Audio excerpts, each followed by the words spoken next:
Friends, welcome to my channel. ఈరోజు నేను sweet corn వడలు వేసుకుంటున్నాను.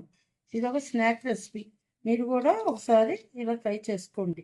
నేను ముందుగా 2 స్వీట్ కార్న్ మామూలుది మొక్కజొన్న పొత్తు తీసుకొని 2 కలిపి మిక్సీ పట్టుకున్నాను.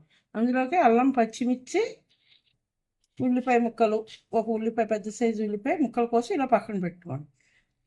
1 టేబుల్ స్పూన్ జీలకర్ర. ముందుగా నేను స్వీట్ కార్న్ని మిక్సీ జార్లో వేసి మిక్సీ పట్టుకుంటున్నాను.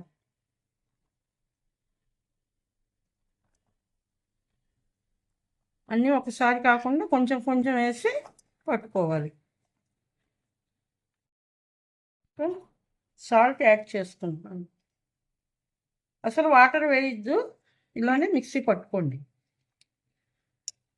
వాటర్ వేస్తే పలచగా అయిపోతుంది. మనం గారెపిండి ఎలా పట్టుకుంటాం అలానే పట్టుకోవాలి.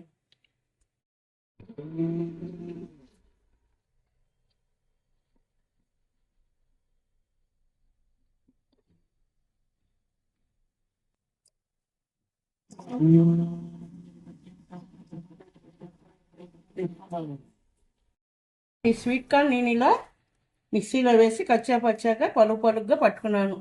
ఇలా పట్టుకుంటేనే ఈ పిండి రుచిగా టేస్ట్గా ఉంటుంది. మెత్తగా పట్టేయకూడదు. ఇందులో ఇప్పుడు నేను కట్ చేసిన ఆనియన్స్, అల్లం, పచ్చిమిర్చి 3 ఇలా ముక్కలు కట్ చేసుకొని ఇందులో తగినంత యాడ్ చేసుకుంటున్నాను. మీకు ఎంత కావాలంటే అంత వేసుకోవచ్చు.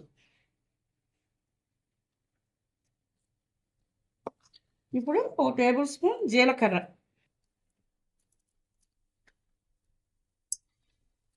ఇప్పుడు ఇవన్నీ మొత్తం ఇలా కలుపుకోవాలి.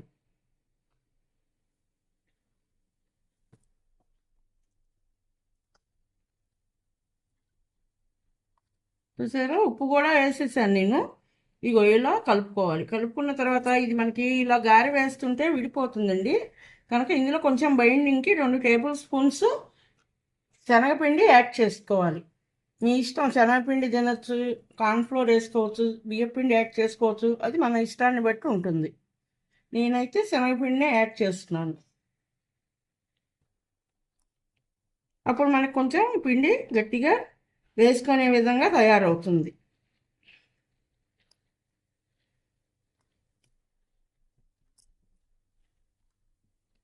చూసారా, చక్కగా ఇలా వస్తుంది అనమాట. ఇందాక కొంచెం పలచనైంది కదా, ఇది 2 స్పూన్స్ యాడ్ చేయటానికి మనకి ఇలా గారె చేసుకునే ప్రాసెస్ లాగా వచ్చేస్తుంది. రండి, గారె ఎలా వేసుకోవాలో చూపిస్తాను. ఇది ఇలా చిన్న చిన్న వడలుగా చేసుకుంటే ఎంతో రుచిగా టేస్టీగా ఉంటాయి అన్నమాట. ఎప్పుడైనా మిరపకాయ బజ్జీలు, పకోడీలు అలాంటివి చేసుకుంటాం కదండి తరచూ. వాటికంటే ఒకసారి మీరు కూడా ఇలా స్వీట్ కార్న్తో చిన్న చిన్న వడలు చేసుకొని తిని ఎలా ఉందో నాకు కామెంట్స్లో తెలియచేయండి. బయట చల్లచల్లగా వర్షం పడుతుంది. ఇంట్లో వేడివేడిగా ఇలా స్నాక్ రెసిపీ చేసుకొని చక్కగా తినేసి ఎంజాయ్ చేయొచ్చు. పిల్లలకైతే కొంచెం సాస్ వేసామనుకోండి పక్కన, చక్కగా ఎంజాయ్ చేస్తారు. ఇదిగోండి, ఇట్లా ప్లేట్లో నేను ఒక టిష్యూ పేపర్ వేసి దాని మీద చేసిన వడలన్నీ మీకు వీడియోలో చూపిస్తున్న విధంగా మీరు కూడా ఇలా ప్రిపేర్ చేసుకోండి. సరేనా ఫ్రెండ్స్? ఏదైనా కొంచెం ఆయిల్ ఉన్నా కూడా మనకి టిష్యూ పేపర్ వేసుకుంటే ఆయిల్ లాగేస్తుంది. చక్కగా సర్వ్ చేసుకోవచ్చు. సరేనా? Thank you friends. నా ఛానల్ని మీరు సబ్స్క్రైబ్ చేసుకోండి, లైక్ చేయండి, షేర్ చేయండి, మీ ఫ్రెండ్స్ అందరికీ షేర్ చేయండి.